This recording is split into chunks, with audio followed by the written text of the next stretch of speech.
Hello नमस्कार, आप सभी का एक बार फिर से हार्दिक स्वागत है आशीष क्लासेस पर। बात कर रहे हैं 15 जून के फर्स्ट एडिटोरियल की और टाइटल आपको दिया है एन एलीट क्लब। एलीट पढ़ना है, इसको एलाइट नहीं पढ़ना है। इसका पार्ट ऑफ स्पीच अगर बताएं तो देखो, ये एडजेक्टिव है और ये आपका नाउन है। एन है वो डिटर्मिनर है, तो डिटर्मिनर के बाद में अगर दो शब्द आपको दिए हुए हैं तो पहला शब्द एडजेक्टिव होता है, दूसरा शब्द नाउन होता है। ठीक है, एलीट का मतलब क्या है? देखिए यहां दे रखा आपको बेस्ट, लीडिंग, फाइनेस्ट। जो सबसे अग्रणी है, सर्वश्रेष्ठ है, सबसे बेहतरीन है, उसे एलीट कहा जाता है। क्लब का मतलब ग्रुपिंग है, तो ये एक ऐसा समूह है जो श्रेष्ठ देशों का समूह है। हम बात कर रहे हैं G7 कंट्रीज की। G7 जिसको पहले G8 कहा जाता था, 2014 तक ये G8 था क्योंकि इसमें रशिया भी शामिल था। फिर रशिया को इनवाइट नहीं किया गया 2014 में, तो फिर ये G7 कहलाया। और G7 में 7 देश हैं। यहाँ पे एक देश है कनाडा, एक इटली है, एक जापान है, एक फ्रांस है, एक जर्मनी है, एक यूके है और एक यूएस है। ये 7 देश हैं। ठीक है, अब की बार जो ये समिट हुई है ना, 11 से 13 जून के बीच हुई है और इसका प्रतिनिधित्व जो किया है, इसकी मेजबानी की है वो इंग्लैंड ने की है, यूके ने की है। और कहां पे? कैरबिस बे नाम के एक विलेज है, एक गांव है, वहां पे ये आयोजित हुई थी समिट। ठीक है, इसकी खास बात ये रही कि यहाँ पे 7 देश तो हैं ही, लेकिन इन्होंने कुछ बाहर की कंट्रीज को भी इनवाइट किया, जिसमें भारत भी शामिल था, साउथ अफ्रीका था, ऑस्ट्रेलिया था, तो इनको भी शामिल किया। तो मोदी जी का भी वर्चुअल यहाँ पे एक संबोधन हुआ, भाषण हुआ, जिसमें उन्होंने एक नारा दिया, वन अर्थ वन हेल्थ, इस प्रकार का एक नारा इन्होंने दिया। ठीक है, तो ये जो समिट हुई है इसके पीछे यहाँ पे कुछ डिस्कशन हुए हैं, उन डिस्कशंस को ही हम डिस्कस करने वाले हैं इस एडिटोरियल में। तो विस्तार से पढ़ेंगे तो समझ में आपको आएगा कि किस प्रकार की डिस्कशन यहाँ पे सातों देशों के प्रतिनिधियों ने मिलकर क्या डिस्कशन यहाँ पे किए हैं, उनको लेकर ये आर्टिकल लिखा गया है। तो ये आर्टिकल हम स्टार्ट करें उससे पहले बता दूं कि 2 एप्लीकेशंस हमारी चल रही हैं पेड कोर्सेज, अगर आप एक्सेस करना चाहते हैं। एक एप्लीकेशन है आशीष क्लासेज, जहां पे ग्रामर का कोर्स है, translation, Hindi to English translation वाला बैच है। ठीक है, एक जनवरी से लेकर मार्च तक की जो बुक है, ई बुक एडिटोरियल वाली, वो भी यहां पर ही अवेलेबल है। इसका लिंक तो डिस्क्रिप्शन में मिल जाएगा आपको। एक और एप्लीकेशन है आशीष क्लासेज इंग्लिश के नाम से, उसको आप एक्सेस कर सकते हैं। सीधा प्ले स्टोर पर जाइए, वहां पे सर्च करें आशीष क्लासेज इंग्लिश, वहां पे एडिटोरियल वाला बैच है, ई बुक्स हैं, एसएससी प्रीवियस ईयर के पेपर्स हैं, ये सब उपलब्ध है। ठीक है, ये दोनों एप्लीकेशन डाउनलोड करके रखें। तो देखिए विस्तार से पढ़ते हैं इसको। ये जो अंडरलाइंड पार्ट आपको दिख रहा है, ये सब के सब सब्जेक्ट होते हैं। वर्ब पर डिस्कस करूंगा, इंपॉर्टेंट वोकैबुलरी आपको इस तरह से बॉक्स में दिख जाएगी। ये मैं नए बच्चों के लिए बता रहा हूं, जो नए जुड़े हैं, किस तरीके से अप्रोच करना है वो सब सीखेंगे आप यहाँ पे। तो एक ही सेशन से आप ट्रांसलेशन भी सीखेंगे, ग्रामर भी सीखेंगे, वोकैबुलरी भी सीखते हैं, बहुत कुछ देखने को मिलता है। बस आप एंड तक बने रहना और जरूर से पेन और नोटबुक लेकर बैठना। अब देखिए, G7 समिट कहां पे हुई? कैरबिस बे नामक जगह पे हुई। अब ये तो इसका परिचय हो गया कि हुई कहां पर। बाकी हमें बात करनी है इसकी सब्जेक्ट की। ये तो सब्जेक्ट है आपका, इसकी वर्ब है sent out to very strong messages. तो इस समिट के द्वारा 2 बहुत ही स्ट्रॉन्ग मैसेजेस दिए गए। सेंट का मतलब सेंड की सेकेंड फॉर्म है भेजे, आउट का मतलब बाहर। वैसे सेंड आउट का मतलब होता है बहुत बड़ी संख्या में लोगों तक पहुंचाना। ठीक है, तो G7 समिट जो कैरबिस बे नामक जगह पे हुई, इसने 2 बहुत ही स्ट्रॉन्ग मैसेजेस दिए। स्ट्रॉन्ग एडजेक्टिव है, मैसेजेस नाउन है, वेरी एडवर्ब है। ठीक है, टू डिटरमिनर का काम करेगा, वैसे न्यूमरल एडजेक्टिव होता है ये। आगे देखें, द फर्स्ट वॉज, अब 2 मैसेजेस थे तो पहला कौन सा था? पहला जो था ड्रिवन। ड्रिवन का मतलब होता है प्रेरित होना। ठीक है, ड्राइव की थर्ड फॉर्म है ये, तो इसको ये ड्रिवन था मैसेज। अब ये पैसिव है वैसे ये, लेकिन वैसे इसको कह सकते हो कि भाई वैसे कई बार क्या होता है, बी के बाद में थर्ड फॉर्म जो होती है वो एडजेक्टिव भी हो सकता है। हाल फिलहाल तो इसको पैसिव मानिए कि ये जो ड्राइव किया गया मैसेज, पहला संदेश जो था वो किसके द्वारा प्रेरित किया गया? ये था यूनाइटेड स्टेट्स के नए प्रेसिडेंट जोसेफ बाइडेन के द्वारा। ठीक है, पहले डोनाल्ड ट्रंप थे, इस बार जो राष्ट्रपति जोसेफ बाइडेन है, तो इनके द्वारा इस पहले मैसेज को ड्राइव किया गया, प्रेरित किया गया। एंड हिज वाव, वाव का मतलब होता है, ये वाव जो है वो नाउन है। कैसे? देखो, ये आपका पजेसिव एडजेक्टिव है भाई। My, our, your, his, her, its, their, ये सब क्या कहलाते हैं? Possessive adjective. पजेसिव एडजेक्टिव के बाद जो भी शब्द होता है वो निश्चित रूप से नाउन ही होता है। ठीक है, तो ये उनकी जो शपथ थी, इनकी जो कसम थी, इनकी जो प्रतिज्ञा थी, वाव का मतलब ओथ कह सकते हो, प्लेज कह सकते हो, प्रतिज्ञा शपथ को बोलते हैं। दैट, क्या शपथ थी? दैट अमेरिका इज बैक, कि अमेरिका जो है वापस लौट आया है। ठीक है, किस लिए? To take the lead. अब ये लीड जो है, टेक द लीड का मतलब है कि जिम्मेदारी निभाने के लिए, किसी चीज से निपटने के लिए अगर आप अपनी रेस्पॉन्सिबिलिटी एक्सेप्ट करते हो तो उसको बोलते हैं टेक द लीड। ठीक है, अगर कोई फ्रेज टेक द लीड का प्रयोग हो रहा है किसी सेंटेंस में, इसका मतलब ये हुआ कि कोई एक्सेप्ट कर रहा है अपनी रेस्पॉन्सिबिलिटी। किस लिए एक्सेप्ट कर रहा है? ताकि वो किसी सिचुएशन से डील कर सके। ग्लोबल चैलेंजेस, जो वैश्विक चैलेंजेस हैं, चुनौतियां हैं, उनके लिए। ठीक है, रिपीट कर देता हूं। पहला जो स्ट्रॉन्ग मैसेज था वो किसके द्वारा ड्राइव किया गया, किसके द्वारा इंस्पायर था? यूनाइटेड स्टेट्स के नए प्रेसिडेंट जोसेफ बाइडेन के द्वारा और उनकी प्रतिज्ञा के द्वारा। प्रतिज्ञा क्या थी? कि अमेरिका वापस लौट आया है, अमेरिका अपनी जिम्मेदारी निभाएगा। और किन मुद्दों पर निभाएगा? ग्लोबल चैलेंजेस पर। ग्लोबल एडजेक्टिव है, चैलेंजेस यहां पे नाउन है। ठीक है, टेक द लीड ये एक फ्रेज हो गई। इसका मतलब किसी एक खास चीज से निपटने के लिए अगर आप अपनी जिम्मेदारियों को एक्सेप्ट करते हैं तो उसको बोलते हैं। दो शब्द यहां पे आपने सीखे, एक एलीट और एक वाव, दोनों का मीनिंग यहां पे आपको दिया हुआ है। नेक्स्ट बढ़ते हैं आगे। The G7 commitment. तो G7 की जो प्रतिबद्धता है, कमिटमेंट का मतलब क्या हो गया? प्रतिबद्धता, कि आपने कोई प्रॉमिस किया है कि मैं ये करूंगा, तो उसको बोलते हैं कमिटमेंट। तो G7 कमिटमेंट जो है किसके लिए? टू डोनेट, डोनेट करने के लिए, दान देने के लिए। कितना? 1 billion corona virus vaccine, 1 billion corona virus vaccine दान देने की प्रतिबद्धता इन्होंने जाहिर की टू पुअरर कंट्रीज। और डोनेट किसको करेंगे? जो गरीब देश हैं उनको। ठीक है, एंड टू इन्वेस्ट। और एक बात और कही, जैसे देखो यहां पे टू डोनेट कर रखा है, वैसे ही एंड के बाद में टू इन्वेस्ट किया हुआ है। अच्छा, कई बार क्या होता है कि जब आप एंड से कनेक्ट करते हो दो इंफिनिटिव को, तो कई बार ऐसा भी होता है कि एंड के बाद जो इंफिनिटिव आपने लगाया है उसमें से टू को ड्रॉप कर दिया जाए, टू को शामिल ना करें। वो पॉसिबिलिटी तब होती है जब आप एक ही दिशा में आगे बढ़ते हो, जब आप एक ही काम का जो एक कॉम्प्लीमेंट्री काम होता है वो पूरा करते हो।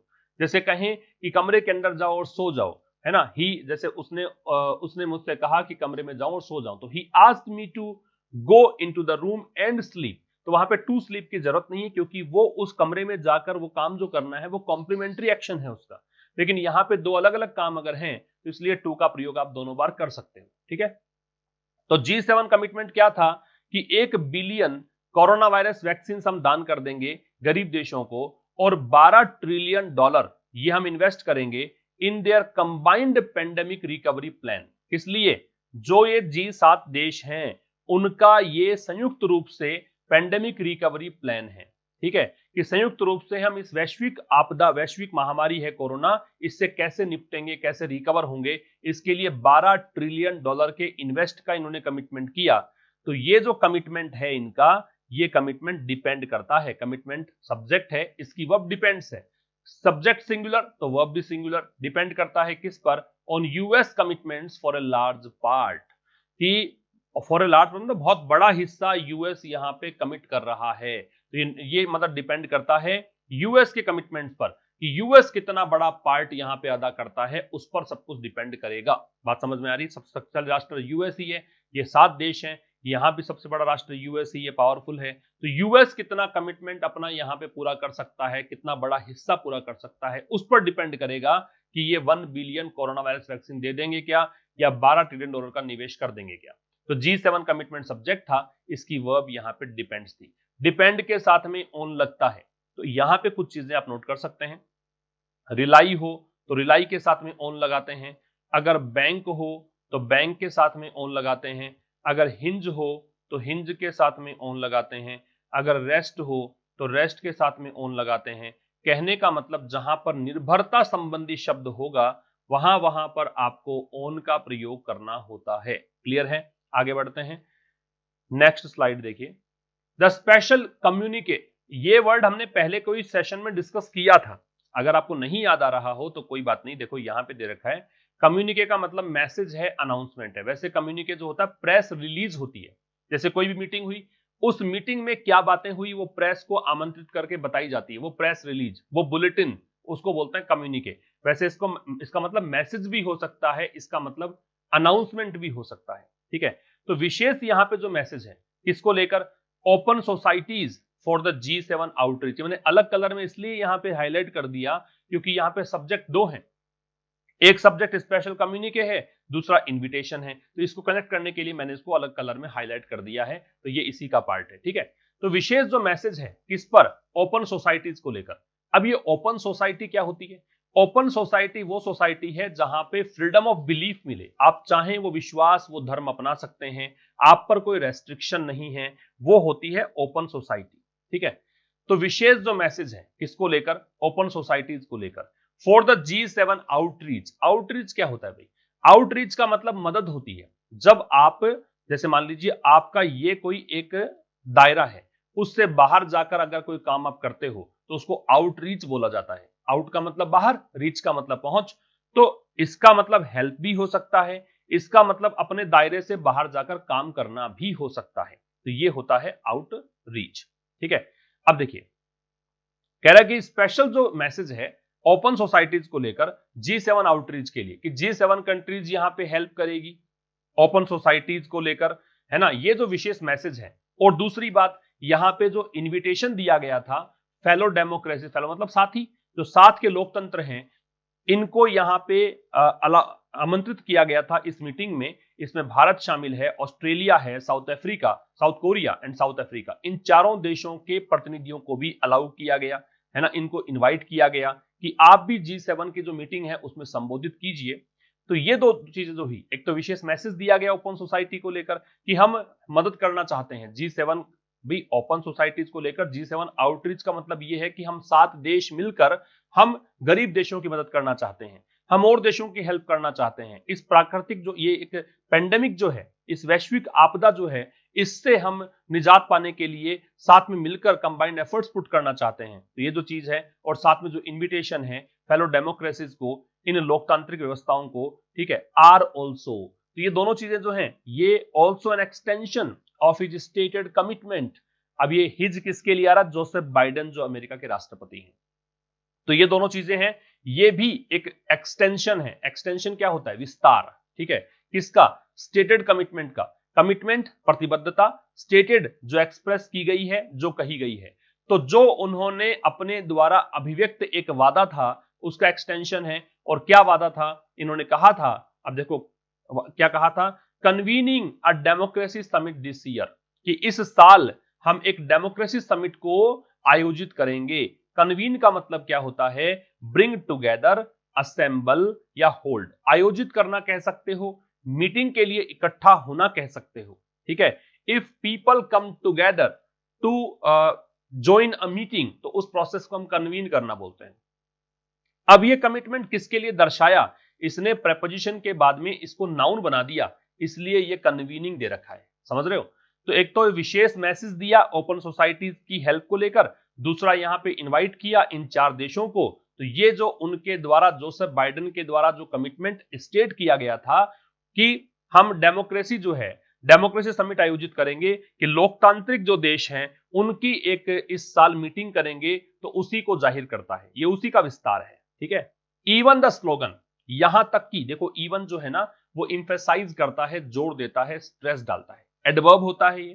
ठीक है, ये स्ट्रेस डालने के काम करता है, लेकिन कई बार ये एडजेक्टिव के जैसा भी काम कर देता है। देखो यहां एडजेक्टिव के जैसा काम कर रहा है क्योंकि स्लोगन है वो नाउन है और नाउन से पहले आ रहा है, तो ये एम्फेटिक एक एडजेक्टिव का काम भी कर सकता है। ऐसे ही इवन की जैसे ही ओनली भी हो सकता है, जस्ट भी हो सकता है, एनफ भी हो सकता है, जो होते तो एडवर्ब्स हैं लेकिन कई बार ये एडजेक्टिव के रोल में भी आ सकते हैं।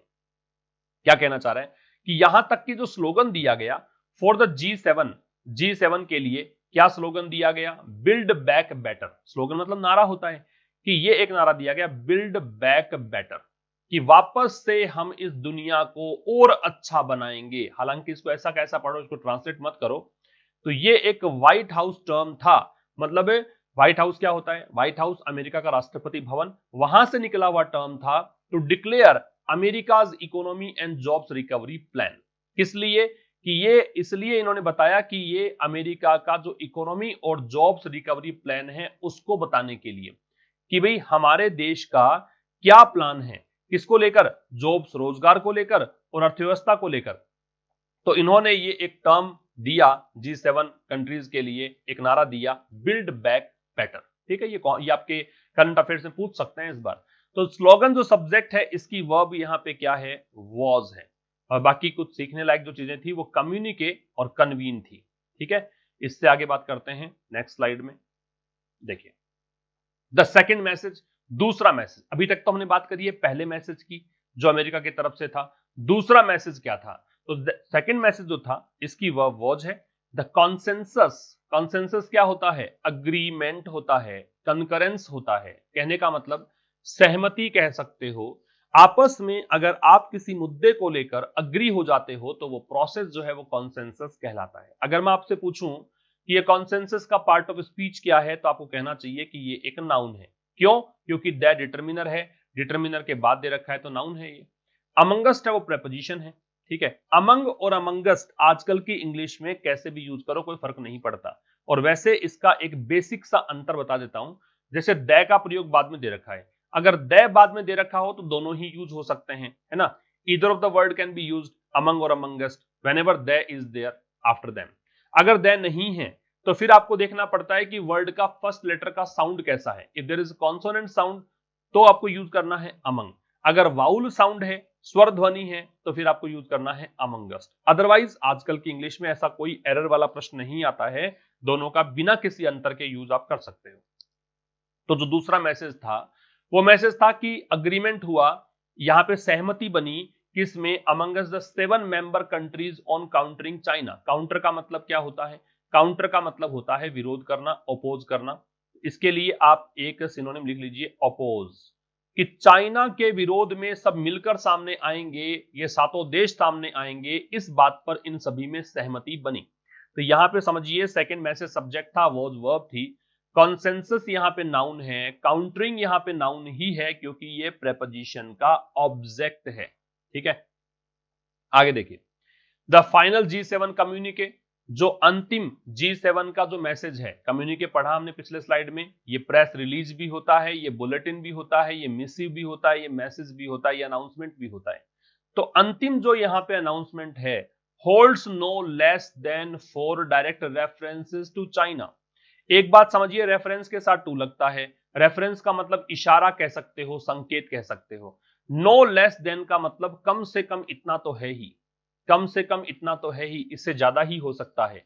तो जो अंतिम G7 मैसेज निकल कर आया उसमें कम से कम 4 यहां पे सीधे सीधे संकेत किए गए चाइना को लेकर, और जो 4 यहां पे संकेत किए गए वो चारों ही नेगेटिव थे, ईच नेगेटिव। चारों में से हर एक यहां पे जो भी रेफरेंस दिया गया चाइना को लेकर वो सब के सब नेगेटिव थे। अब किस किस मुद्दे की बात कर रहा है, कौन कौन से रेफरेंसेस की बात कर रहा है वो देखो, इंक्लूडिंग लगा के बता रहा है। इंक्लूडिंग यहां प्रेपोजिशन है, तो ये बात तो हम काफी दिनों से डिस्कस कर ही रहे हैं। इंक्लूडिंग और एक्सक्लूडिंग बोथ आर प्रेपोजिशंस। इसमें क्या क्या है, अब चूंकि प्रेपोजिशन है तो देखो आगे आईएनजी लग गया, ये रटने वाली बात है नहीं।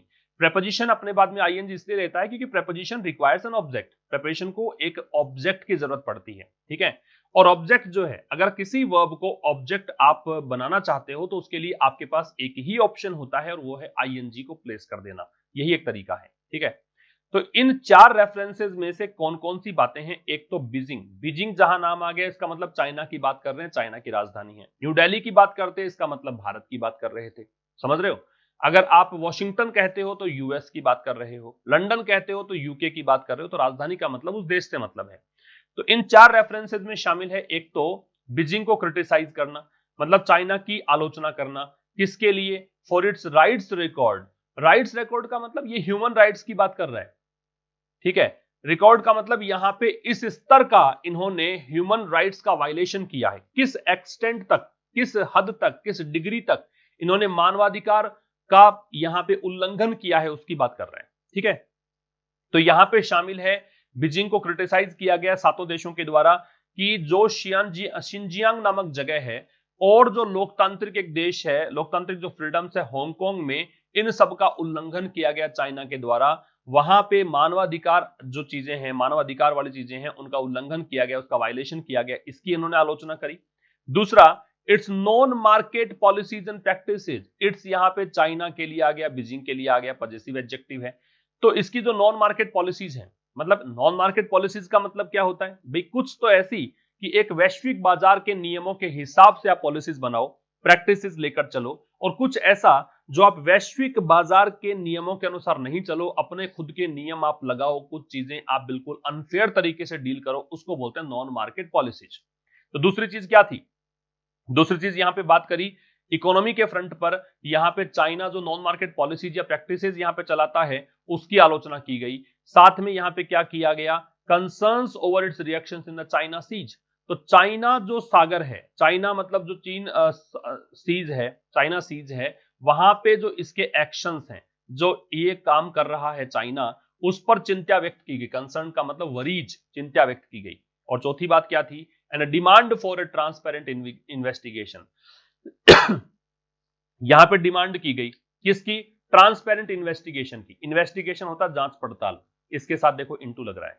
तो ये इन्वेस्टिगेट अगर वर्ब होती, मान लीजिए अगर यहां पे ये होता, इन्वेस्टिगेट एक वर्ब के रूप में होता, तो इसके बाद प्रेपोजिशन मत लगाना, क्योंकि ये ट्रांजिटिव वर्ब है ना। ये कॉन्सेप्ट थोड़ा समझने वाली बात है, रटने वाली बात नहीं है। इन्वेस्टिगेट एक ट्रांजिटिव वर्ब है, इसके बाद सीधा ऑब्जेक्ट लगता है, तो हमें प्रेपोजिशन की जरूरत नहीं पड़ती है। अगर प्रेपोजिशन लगाते हो तो उसका भी ऑब्जेक्ट चाहिए, जैसे यहाँ पे इसका ऑब्जेक्ट है वो ओरिजिन है, लेकिन अगर ये वर्ब होती तो फिर इसको ऑब्जेक्ट चाहिए था, फिर प्रेपोजिशन का ऑब्जेक्ट आपको मिलता नहीं, इसलिए वो गलत हो जाता है। और ये जो इनटू इसलिए आ रहा है क्योंकि ये नाउन है ना, क्योंकि वैसे देखो TION एंडिंग वर्ड्स है वो नाउन होते हैं, बताया हुआ है मैंने आपको। और यहाँ पे डिमांड की गई, और ये हमने शायद कल परसों में ही 2 दिन पहले ही डिस्कस किया था शायद, कि डिमांड के साथ में फॉर आता है, आस्क फॉर होता है, कॉल फॉर होता है, ये सब फॉर का प्रिपरेशन का प्रयोग करते हैं। और यहाँ पे मांग की गई कि भी पारदर्शितापूर्ण तरीके से जांच पड़ताल की जाए किसकी? The origin of the covid virus, कि कोविड-19 वायरस का ओरिजिन के बारे में, कि क्या इसका जो उद्गम है, इसका जो बिगिनिंग है, कोरोना वायरस का स्प्रेड जो है वो शुरुआत वुहान से ही हुआ था क्या? इसकी भी एक ट्रांसपेरेंट जांच करवाई जाए। तो ये 4 चीजें यहाँ पे रेफरेंस दिए गए चाइना को लेकर, जो मीटिंग में चर्चा हुई चाइना के नाम को लेकर, और चारों चीजों में नेगेटिव चर्चाएं यहाँ पे चाइना को लेकर की गई। आगे बढ़े। दो का मतलब है यद्यपि। अब दो क्या काम करता है? दो या ऑल्दो जो होता है वो क्या करेगा? वो कॉन्ट्राडिक्टरी या एडवर्सेटिव स्टेटमेंट्स को डिनोट करता है। क्या मतलब? कब विरोधाभासी बातें करेगा ये।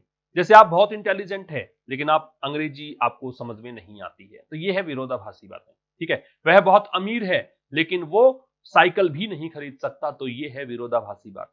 इस तरह के सेंटेंसेस जो होते हैं वो दो या ऑल्दो से कनेक्ट होते हैं। एक बात समझने की है कि यहां पे देखो कोमा लगा रखा है, आप चाहें तो यहां यट भी लगा सकते हैं, स्टिल भी लगा सकते हैं। तो ऑल्दो या दो के साथ में यट, स्टिल और कोमा, ये 3 ऑप्शंस आपके पास हैं। बोनहोमी का मतलब होता है फ्रेंडलीनेस, मित्रता, कॉर्डियलिटी, मतलब मिलनसारिता। अगर किसी चीज में आपका अटैचमेंट हो किसी से, मिलनसारिता हो, एफेबिलिटी हो, फ्रेंडलीनेस हो, उसको बोनहोमी बोलते हैं। बोनहोमी क्या होगा? पार्ट ऑफ स्पीच, तो आप बता देंगे एग्जैक्टली ये नाउन होगा, क्योंकि द के बाद में है, डिटरमिनर के बाद में है। तो कह रहे यद्यपि जो फ्रेंडलीनेस है किस में? इन 7 देशों के नेताओं में। अमंग क्यों लगाया? क्योंकि 2 से अधिक की बात कर रहे हैं। अगर यहां पे 2 ही होते तो बिटवीन का प्रयोग कर सकते थे। ठीक है। तो कह रहा है कि यद्यपि जो मिलनसारिता है या फ्रेंडलीनेस है, मित्रता है, इन 7 देशों के नेताओं में, वॉज पैल्पेबल, वो तो स्पष्ट दिख रही थी। पैल्पेबल एडजेक्टिव है। कैसे? क्योंकि एबल दे रखा है, एक बात। दूसरा ये लिंकिंग वर्ब है ना, ये लिंकिंग वर्ब, लिंकिंग वर्ब के बाद में कॉम्प्लीमेंट आता है, और कॉम्प्लीमेंट का याद रखें वो नाउन, प्रोनाउन या एडजेक्टिव, ये कुछ बेसिक्स हैं जिनके बिना ग्रामर अधूरी अधूरी सी लगेगी, आपको रटना पड़ेगा, आप समझ नहीं पाएंगे कॉन्सेप्ट्स। तो ये बातें नोट कर लिया करो कि लिंकिंग वर्ब के बाद में हमेशा ही क्या आता है? कॉम्प्लीमेंट, कभी भी ऑब्जेक्ट नहीं आता। ठीक है। और कॉम्प्लीमेंट जो होता है वो नाउन, प्रोनाउन या एडजेक्टिव होता है, कभी भी एडवर्ब नहीं होता। यहीं पे एक प्रश्न बन जाता है, कई बार एग्जाम में कॉम्प्लीमेंट के रूप में एडवर्ब का प्रयोग दे रखा होता है, वो गलत करके आना है आपको। ठीक है। तो यद्यपि जो मिलनसारिता है या फ्रेंडलीनेस है G7 नेताओं के बीच, वो स्पष्ट दिख रही थी। पैल्पेबल का मतलब देख लो, ऑब्वियस है, एपरेंट है, एविडेंट है। अब यहां पढ़ूंगा मैं फिर भी क्यों कोमा लगा दिया इसने, तो नया वाक्य जो होगा वो विरोध करेगा इस बात का। डिफरेंसेस मतलब मतभेद, एंड कॉन्ट्राडिक्शंस मतलब ये भी विरोधाभास होता है। तो जो विरोधाभास और जो डिफरेंसेस थे किसमें? In the grouping. ग्रुपिंग किस लिए? G7 देशों का जो समूह है उसके लिए कह रहा है। रिमेन ए चैलेंज, वो भी बना हुआ है क्या? चैलेंज। लेकिन जो इनके मतों में डिफरेंस है, जो ये सोचने का तरीका इनका अलग अलग है, इनमें बातों में विरोधाभास जो है वो अभी भी एक क्या बना हुआ है? चैलेंज बना हुआ है। इवन 2 डिकेड्स एगो, इवन फिर आ गया, इवन इंफेसाइज करेगा 2 दशकों पहले भी, डिकेड का मतलब 10 साल, ठीक है, तो 2 दशकों पहले भी मतलब 20 साल पहले भी क्वेश्चंस वर रेज्ड, पैसिव मान लेंगे इसको, ये बी के साथ थर्ड फॉर्म में पैसिव है, ठीक है। ये रेज जो है ना, इसको थोड़ा समझिए, ये मैंने हालांकि बताया भी है, कोई नया स्टूडेंट देख रहा हो तो समझना, राइज और रेज का डिफरेंस समझना है आपको। राइज जो होता है ये ट्रांजिटिव वर्ब होती है, रेज जो होता है इंट्रांजिटिव। जब मैं ट्रांजिटिव बोलता हूं इसका मतलब इसके आगे ऑब्जेक्ट लगता है, और जब मैं इंट्रांजिटिव बोलता हूं तो आगे ऑब्जेक्ट नहीं लगेगा, ये ध्यान रखें, ठीक है। तो कह रहा है क्वेश्चंस वर रेज, चूंकि पैसिव बनाया है इसने, और पैसिव बनना तभी पॉसिबल है जब ऑब्जेक्ट होता है, तो ये क्वेश्चंस यहां पे इसका ऑब्जेक्ट था। तो क्वेश्चंस उठाए गए थे किस बारे में, अबाउट, इस बारे में कि वेदर द ग्रुपिंग, कि ये जो ग्रुपिंग है अर्लियर, जो पहले इस नाम से जानते थे G8, मैंने कहा था रशिया था 2014 तक, रशिया को इनवाइट नहीं किया 2014 में, तो इसका मतलब ये G7 अब हो गया। तो क्वेश्चंस उठाए गए थे 20 साल पहले कि क्या ये जो समूह है जिसको पहले G8 के हम जानते हैं, could claim its mantle as the world's richest countries, mantle का मतलब आवरण होता है ना, लबादे को बोलते हैं, कवरिंग को बोलते हैं, कह सकते हो। तो क्या यह दावा कर सकता है, इट्स यहां पे इस ग्रुपिंग के लिए आ रहा है कि ये विश्व के सबसे धनवान राष्ट्रों का एक ग्रुप है, ऐसा दावा कर सकता है क्या ये? व्हेन, जब इमर्जिंग इकोनॉमीज, इकोनॉमीज अर्थव्यवस्थाएं, इमर्जिंग मतलब उभरती हुई, तो इकोनॉमीज को तो कहूंगा मैं नाउन, और इमर्जिंग को कहूंगा मैं एडजेक्टिव, ठीक है, और आईएनजी फॉर्म है तो मैं इसको कहूंगा प्रेजेंट पार्टिसिपल है। पार्टिसिपल भी एडजेक्टिव होता है जिसको हम आम बोलचाल की भाषा में वर्बल एडजेक्टिव कह देते हैं, ध्यान रखिए। अगर थर्ड फॉर्म होती तो इसको पास्ट पार्टिसिपल हम कह देते हैं। तो जब जो उभरती हुई अर्थव्यवस्थाएं हैं, इनका नाम दे रखा है चाइना और इंडिया, आर नॉट इंक्लूडेड, इनको तो शामिल ही नहीं किया गया है, ये तो शामिल है ही नहीं, फिर भी आप कह रहे हो कि विश्व के सबसे धनवान देशों का समूह है, तो कैसे कह सकते हो कि ये भी 2 बड़े देश हैं, इनकी भी अर्थव्यवस्था छोटी मोटी नहीं है, तो आप कैसे कह सकते हो? तो क्या ये क्लेम कर सकता है? 20 सालों पहले ये डिस्कशन हुआ था। यहां तक की अगर बात करें तो मैंने देखो पढ़ाया कहां से, इस इवन 2 डिकेड्स एगो, तो इन 2 दशकों पहले क्वेश्चंस उठाए गए किसको लेकर कि क्या ये जो ग्रुपिंग है जिसको पहले G8 कहा करते थे, क्या ये अपना दावा कर सकता है अपने मेंटल का कि ये एक आवरण है, एक कवरिंग है वर्ल्ड के रिचेस्ट कंट्रीज का, जब इमर्जिंग इकोनॉमी चाइना और इंडिया है वो इंक्लूडेड नहीं है, तो कैसा हो सकता है, ठीक है। ऑन इकोनॉमिक इश्यूज, आर्थिक मुद्दों पर, the EU is a more representative unit, EU European union, ठीक है, इससे पहले द लगेगा क्योंकि ये यूनियन है, ये ग्रुपिंग है, तो EU जो है वो एक अधिक रिप्रेजेंटेटिव यूनिट है, एक इकाई है, और इकाई कौन सी, जो प्रतिनिधित्व करती है, रिप्रेजेंटेटिव यूनिट है, किसकी तुलना में, देन इसलिए आ गया क्योंकि यहां पे मोर दे रखा है, डिग्री कंपैरेटिव है, the individual European G7 member countries, कि अगर अलग अलग यूरोप के 7 मेंबर कंट्रीज हैं उनकी बजाय ज्यादा रिप्रेजेंटेशन करने की क्षमता EU में है, अगर आर्थिक मुद्दों की बात की जाए तो, ठीक है। तो आपको समझ में आ गया सब्जेक्ट वर्ब क्या है, ये 2 नए वर्ड्स आपने यहां पे सीखे। अब बढ़ते हैं आगे। फाइनली, अंततः, ये एडवर्ब हो गया। एडवर्ब किसी भी सेंटेंस को ओपन कर सकता है, स्टार्ट कर सकते हैं सेंटेंस। द प्रेमिस, प्रेमिस का मतलब ग्राउंड है, हाइपोथेसिस है, ग्राउंड आधार, कारण, हाइपोथेसिस परिकल्पना, अवधारणा, बिलीफ, लॉजिक, ये सब होता है। तो अंततः जो ये ग्रुप है ना, कैसा ग्रुप, G7 देशों के जैसा ग्रुप, लाइक यहां प्रेपोजिशन है, प्रेपोजिशन का ऑब्जेक्ट है ये, तो G7 देशों के जैसा, G7 जो ग्रुप है उस जैसा कोई ग्रुप है, उसकी जो अवधारणा है, उसकी जो परिकल्पना है, that of an exclusive club of the haves, ये एक बात समझें, हैव्स और हैव नॉट्स, ये होते हैं रिच और ये होते हैं पुअर, गरीब और अमीर, लिख लेना ये, ठीक है। तो कह रहा है कि ये एक एक्सक्लूसिव क्लब है। अवधारणा कैसी, ऐसा मानते हैं कि ये एक्सक्लूसिव, एक्सक्लूसिव कहते हो तो यूनिक कह दो, एक्सक्लूसिव का मतलब यूनिक की, सबसे अलग एक ग्रुपिंग है, किसकी, अमीरों की, अमीर देशों की, या फिर ये कहते हैं कि the best versus the rest, कि ये एक ऐसा ग्रुप है कि यहां तो सारे के सारे श्रेष्ठ देश आ गए और बाकी जो ग्रुप से बाहर के देश हैं वो तो बाकी बचे हुए, रेस्ट का मतलब बाकी बचे हुए रिमेनिंग कंट्रीज हैं, ऐसा है। सीम्स, ये ऐसा लगता है, ये जो अवधारणा है, ये जो परिकल्पना है, ये ऐसा लगता है। एनाक्रोनिस्टिक, जब आप कहते हो कोई चीज एनाक्रोनिस्टिक है, इसका मतलब वो आज के माहौल में फिट नहीं बैठता है, सीधी सीधी बात बता रहा हूं आपको, एनाक्रोनिस्टिक का मतलब है जो आज के माहौल में फिट नहीं बैठता है, ठीक है। तो ये आज के दुनिया में फिट नहीं बैठता है। ऐसी दुनिया में इन अ वर्ड अब देखो द वर्ड लगाते हैं कैफे ब्रूम ने बताया आपको, लेकिन यहाँ पे ए वर्ड इसलिए है क्योंकि हम उस दुनिया की बात नहीं कर रहे, ये एक केवल एग्जांपल दे रहे हैं। एक ऐसी दुनिया that is much more interlinked, जो आज कहीं ज्यादा आपस में जुड़ी हुई है। इंटरलिंक्ड, लिंक्ड मतलब जुड़ा हुआ होना, इंटर मतलब अंदर, तरीके अंदर से, तो मतलब आपस में कनेक्टेड है। नाउ आज किसकी तुलना में, 1975 की तुलना में। 1975 में क्या हुआ था, ये ग्रुपिंग, ये जो G7 है ना, ये फर्स्ट केम अबाउट, इस अस्तित्व में आया था। केम अबाउट का मतलब क्या है, हैपन या स्टार्ट टू हैपन, ये घटित हुआ था, ये ग्रुपिंग बनी थी 1975 में। तो जब बनी थी उस समय ठीक लग रहा था कि अमीर और बाकी देश, लेकिन आज की दुनिया में जब सब आपस में इंटरलिंक्ड है तो ये एनाक्रोनिस्टिक लगता है, ये बात पचती नहीं है, ये बात आज के चीज में प्रासंगिक नहीं है। नेक्स्ट देखिए, इंडिया स्पेशल गेस्ट, भारत जो एक विशेष अतिथि के रूप में गया G7 या G8, कब से, 2003। इसने G8 शामिल इसलिए किया कि 2014 तक तो G8 भी था, रशिया भी था इसमें, तो 2003 से लेकर अब तक भारत यहां पे विशेष मेहमान रहा है। तो India has also maintained it's independent course, तो भारत ने यहां पे एक अपना इंडिपेंडेंट कोर्स मतलब रास्ता, पाथ अपना के रखा है, मेंटेन करके रखा है। ठीक है, विशेष करके कहां पर, कौन से मुद्दे पर, पॉलिटिकल इश्यूज पर, राजनीतिक मुद्दों पर। इट इज सिग्निफिकेंट, ये महत्वपूर्ण है, ये इट की वर्ब है, ये महत्वपूर्ण है, दैट की द G7 आउटरीच कम्युनिकेट्स, तो ये तो प्लूरल बन गया इसका, कि जो G7 के आउटरीच कम्युनिक्स हैं, मतलब जो मैसेजेस यहां पे दिए हैं G7 के हेल्प करने के, भी हम हेल्प करेंगे दूसरे देशों की, दैट इंक्लूडेड, जिसमें शामिल था गेस्ट कंट्रीज, जो मेहमान देश हैं, did not make the same references to China as the main document, तो इन्होंने यहां पे वैसा ही रेफरेंस, वैसा ही संकेत नहीं किया चाइना की तरफ, चाइना को लेकर मेन डॉक्यूमेंट के रूप में। ठीक है, तो ये बात महत्वपूर्ण है कि G7 आउटरीच कम्युनिक्स जो हैं,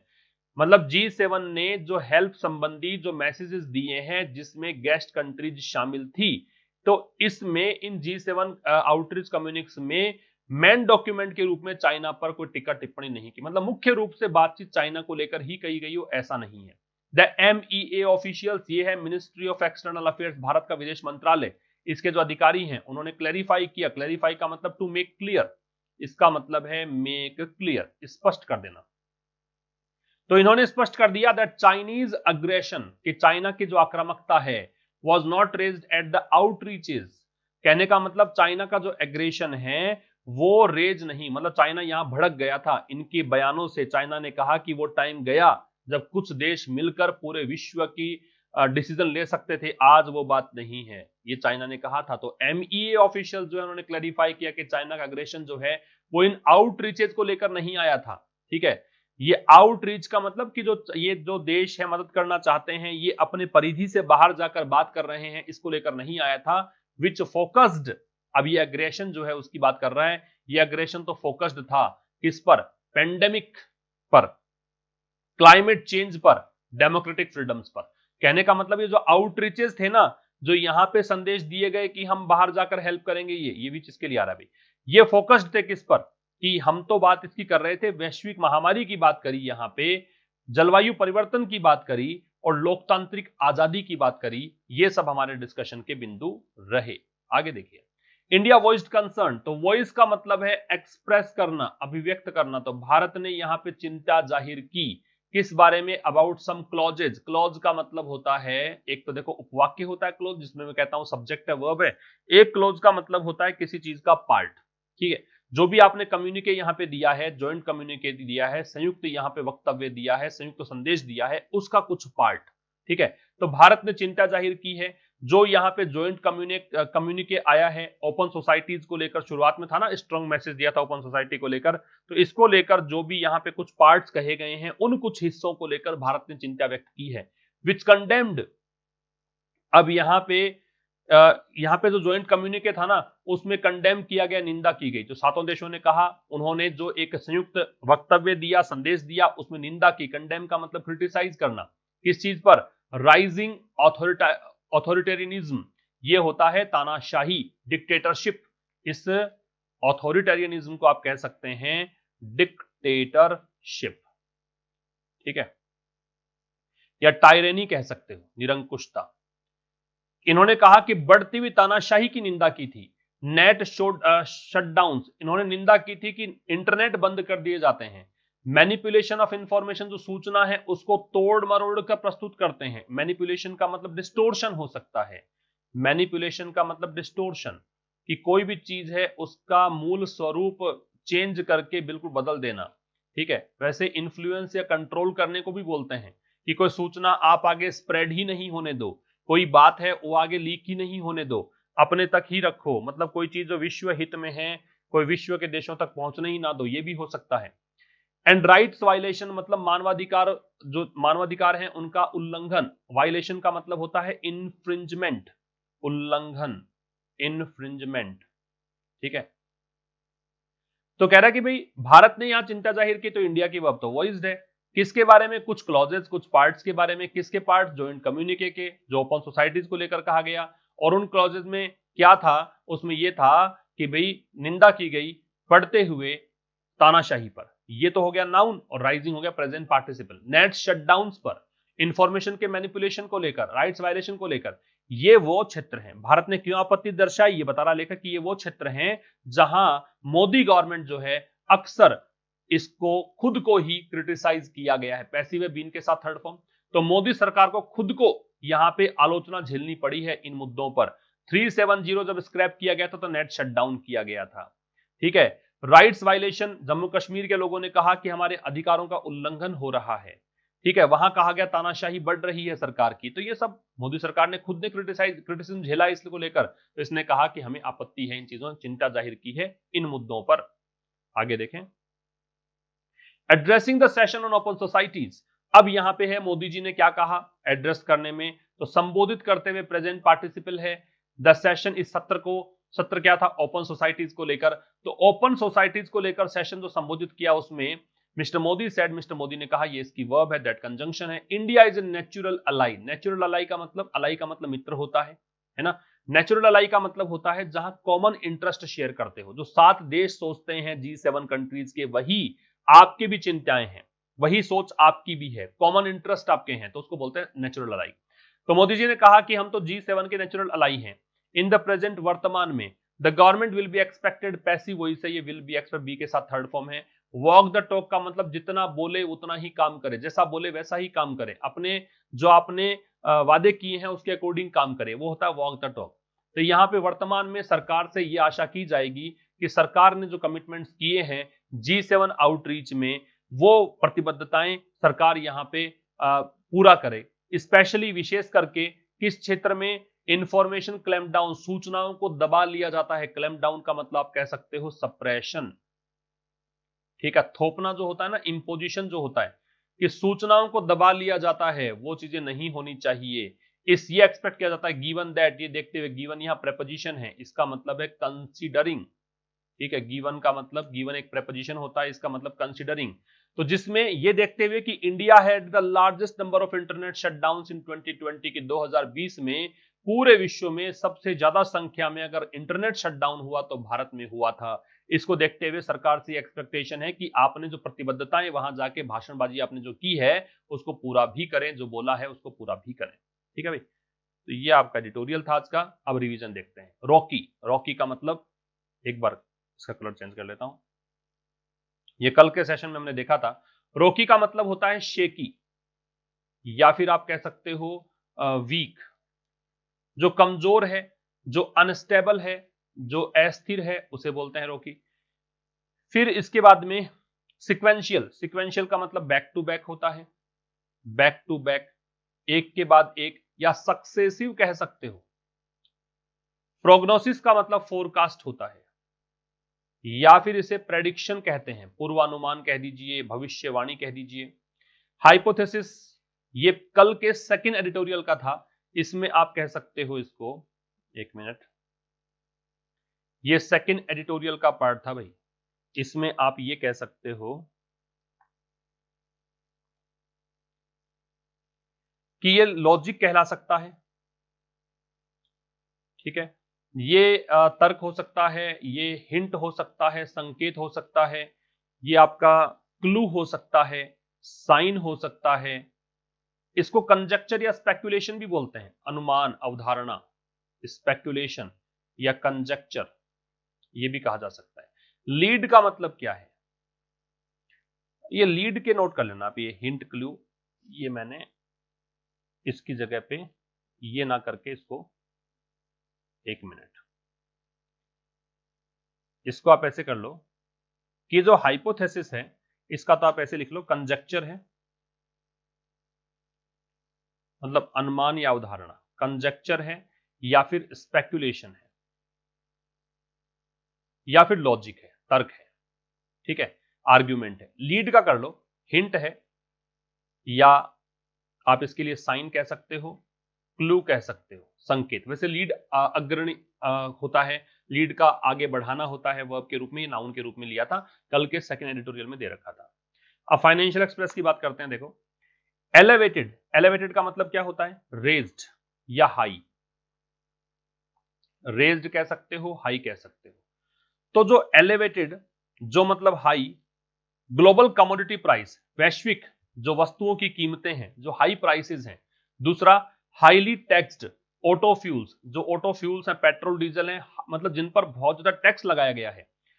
ऑटो फ्यूल्स तो हो जाएगा नाउन, टैक्स्ड हो जाएगा एडजेक्टिव, हाईली हो जाएगा adverb. And unfavourable base effect, base effect क्या होता है, जैसे 2021 बेस इफेक्ट होगा 2020 से, 2020 में जो भी यहां पे कोई भी आंकड़ा है उससे तुलना करो 2021 में, तो उसको बोलते हैं बेस इफेक्ट। जैसे मान लो मैं एक एग्जांपल दे रहा हूं, यहां पर कोई महंगाई दर है वो 5% है, इस बार 6% है, तो बेस इफेक्ट कहलाएगा 1%, ये जो अंतर है ये, ठीक है। तो जो हाई ग्लोबल कमोडिटी प्राइसेस हैं, मतलब पूरे विश्व में वस्तुओं की कीमतें काफी ज्यादा हैं, ऑटो फ्यूल्स जो हैं वो काफी ज्यादा मतलब उस पर टैक्स लगाया गया है, और बेस इफेक्ट जो है अनफेवरेबल है, मतलब नेगेटिव है, सही नहीं है हमारे लिए, प्रोपेल्ड। तो इन चीजों ने मिलकर, ये सब सब्जेक्ट हो गए इसकी, वह प्रोपेल्ड है। प्रोपेल का मतलब क्या होता है, प्रोपेल का मतलब होता है स्पर, प्रेरित करना, एनकरेज करना, मोटिवेट करना। तो इन्होंने क्या है, प्रेरित किया है किसको, होलसेल प्राइस इन्फ्लेशन, मतलब जो थोक कीमतों में महंगाई है, WPI बोलते हैं इसको, इसको बढ़ा दिया है, इस महंगाई को, इन्फ्लेशन मतलब महंगाई, इसको बढ़ा दिया है, इसको पुश कर दिया है मई के महीने में, और कहां तक ले गया महंगाई को, 12.94% पर। और इसके बारे में कहा है कि ये हाईएस्ट है current series with 11-12 base year. अब बेस ईयर इसने मान लिया 11-12 को, 2011-12 से लेकर 2021 तक, तो उस आंकड़े को देखते हुए सबसे ज्यादा ये महंगाई दर है मई के महीने में, ठीक है। द ऑफिशियल डेटा शोड, ये बात किसने बताई, ऑफिशियल डेटा ने बताई, रिलीज्ड ऑन मंडे, और ये आंकड़े कब जारी किए गए, मंडे को। रिटेल इन्फ्लेशन टू एक एडवर्ब है, इसका प्रयोग हम ठीक उस शब्द के बाद में करते हैं जिसको इंफेसाइज करना हो। तो जो खुदरा महंगाई है, तो होलसेल महंगाई की बात की है, अब खुदरा महंगाई है वो भी स्पाइक, स्पाइक का मतलब होता है इंक्रीज होना। तो खुदरा महंगाई भी क्या हो गई, बढ़ गई, और कहां तक चली गई, टू 6 मंथ हाई, 6 महीने के उच्चतम स्तर पर पहुंच गई, 6.30% पहुंच गई मई के महीने में, ठीक है। एज फूड इन्फ्लेशन, अब ये बता रहा है खुदरा महंगाई बढ़ी क्यों, क्योंकि एज यहां पे बिकॉज का काम करेगा, प्रेपोजिशन कंजंक्शन है, क्योंकि जो खाद्य महंगाई है, रिटर्न्ड वो वापस लौट आई, एडेड बाई, एड बाई मतलब हेल्प्ड बाई, किसके कारण लौट आई है, कोज्ड बाई कर दो, किस कारण से, क्योंकि यहां पे ऑयल और फैट की कीमतों में 30.84% की बढ़ोतरी देखने को मिली, और प्राइस प्रेशर कीमतों का दबाव बना रहा, फ्यूल और लाइट के अंदर ये जो है ये सर्ज हुआ, सर्ज का मतलब भी इंक्रीज होना है, इसमें बढ़ोतरी मिली, बढ़ोतरी कितनी, 11.58%। तो आंकड़े दे रखे हैं, ठीक है, आसान है, ज्यादा कोई मुश्किल नहीं है। फ्यूल एंड पावर इन्फ्लेशन, अब ये कह रहा है जो फ्यूल और पावर इन्फ्लेशन है, मतलब जो ईंधन, जो मतलब पेट्रोल डीजल है, साथ में यहां पे आपका ये जो पावर मतलब बिजली का जो इन्फ्लेशन है, in the wholesale price index में, WPI में, ये जंप लगा गया, और कहां तक चला गया, इतना तक। ये एज हाई एज क्यों लगाया, जरूरी था क्या यहाँ पे लगाना जरूरी इसलिए था क्योंकि काफी ज्यादा है ये। अब जब कोई चीज बहुत ज्यादा हो, बहुत कम हो, उसको स्ट्रेस डालने के लिए एज का प्रयोग कर सकते हैं, उसके बीच में as many as much as high as low as, ये सब कर सकते हैं। तो 37.61% पे पहुंच गया ये महंगाई इन मई के महीने में, अल्बेट, अल्बेट का मतलब होता है ऑल्दो, यद्यपि, तो यद्यपि एडेड बाई एन इनकंड्यूसिव बेस, इनकंड्यूसिव मतलब जो हेल्पफुल नहीं था, अनहेल्पफुल, कंड्यूसिव का हेल्पफुल होता है, ये अनहेल्पफुल। बेस मतलब जो बेस इफेक्ट बोल रहे थे अपन, तो इसमें इसने मतलब नहीं किया, मतलब ये नहीं है कि बेस इफेक्ट जैसे मान लो 2011-12 के अंदर मान रहे हैं, तो 2011-12 में मान लो कोई 1% ही है, अब की बार 38% ये हो गया, तो 37% इसके कारण मान रहे हैं। ऐसा नहीं है, इसमें ऐसा नहीं है। ये कह रहा है while at the retail level, जबकि खुदरा लेवल पे अगर बात करें तो फ्यूल और लाइट इन्फ्लेशन जो है, ये तो बताया था होलसेल बेस पर, अब खुदरा बेस पे अगर बात करोगे तो ये बढ़कर कितना हो गया, 11.58% हो गया। सर्ज कर दिया मतलब इंक्रीज हो गया, और कहां तक पहुंचा इसलिए 2 लगा रखा है। तो ये था दोस्तों आज के एडिटोरियल में। कल एक नया बैच स्टार्ट होगा ही एडिटोरियल वाला, तो कल मिलेंगे शाम को 5 बजे एक नए सेशन के साथ। तब तक के लिए नमस्कार, थैंक यू वेरी मच।